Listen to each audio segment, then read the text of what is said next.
Everyone talks about Venezuela's oil, but did you know it's also rich in gold, coltan, bauxite, and rare earths? These minerals are critical for smartphones, airplanes, and even AI chips. In finance, reserves are assets. They look huge on paper.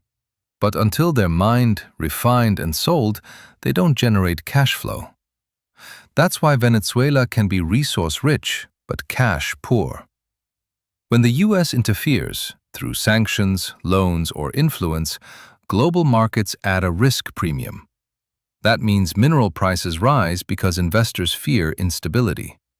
This premium benefits US companies who secure supply chains, but it raises costs worldwide.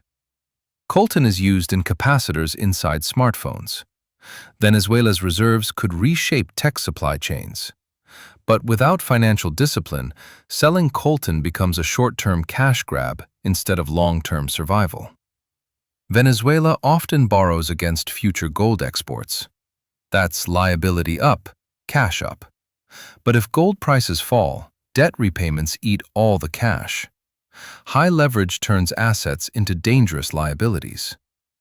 Mining creates hidden liabilities, environmental damage. In finance, liabilities reduce net worth.